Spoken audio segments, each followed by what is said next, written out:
the Maoists are striking back and not just hitting security forces and targets, but carefully plotting to kill hundreds of innocent civilians. We are not saying this. Take a look at the interrogation report of Manik Mahato. He's the Maoist commander and the mastermind of the Jhargram train attack.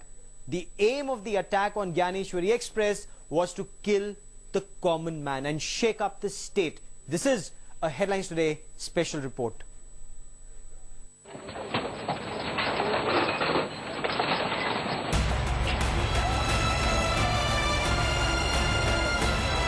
Chilling revelations on what went into derailing Gyaneshwari Express have now tumbled out with the arrest of Manik Mahato, the mastermind behind the attack. The attack that left 148 people dead was not miscalculated move made by the Naxals as was being projected earlier. The derailment, in fact, was planned to the last detail with the sole objective of having maximum casualty. In a sensational disclosure, Manik Mahato has told the police that he was taking orders from senior Maoist commanders of the area, Sasadhar Mahato and Umakant Mahato. The two Maoist leaders were aware of every nut and bolt of the operation, which means they knew exactly how to go about the entire operation and what the fallout would be.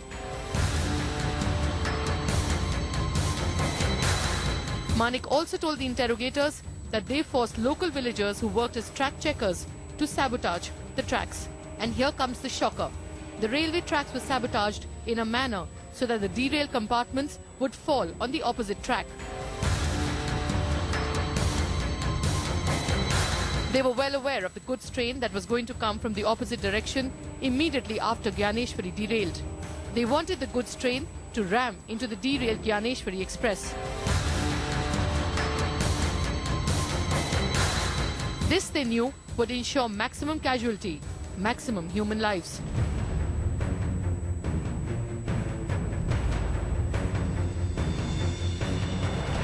Chilling revelations that goes against what Bapi Mahato, another Gyaneshwari plotter who was arrested earlier, has been saying till now. Bapi Mahato had earlier told the police that their target was not the civilians.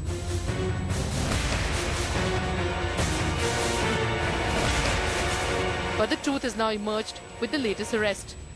Not only did the Maoists want civilian casualty, they in fact made a foolproof plan to ensure that there was maximum civilian casualty.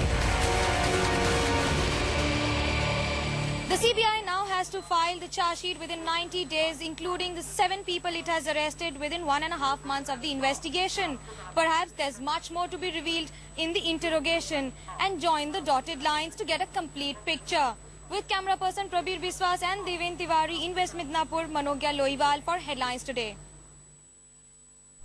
Monogya, the arrest of Manik Mahato, a major shot in the arm for the security forces. But is the anti-Maoist operations, are they well coordinated? Well, till now, as far as the Gyaneshwari Express interrogation is concerned, it has been one of the best coordinated interrogation that we've ever seen. It is perhaps one of the first kinds that CBI has investigated, because it's one of the first instances where CBI has interrogated not only a Maoist attack, but also a train accident ever in their history. But also keeping in mind that the state police, the CID and also the railways, who have been working in tandem and a well coordinated way to catch hold of the Maoists, perhaps that's the reason why they've been able to track 7 of them till now, but there's still 3 absconding. There's Umakant Mahato who's absconding, there's Asit Mahato who's absconding, and Sashadhar Mahato, who's considered to be one of the the mastermind behind this, and who was monitoring everything that was happening from a nearby area. There are phone intercepts that the police has, that CBI has, after being handed over to them. They have also disclosed saying that not only the phone intercepts that they have, they clearly state there was a talk between Bapi and Manik, but also between Bapi and a senior fellow that could be Sashadhar or Asit Mahato, who were there well coordinating on what to do. And there I quote Bapi saying, where he said that we will do something that will catch the attention of the nation, and everyone will look at it in a very, very stunned or a shocking way. Perhaps well, that indeed has happened, but is a coordinated effort on at this point of time? Let me quickly go across to Ranchi. Rohit, is the police able to go after the Naxals, especially now during monsoons?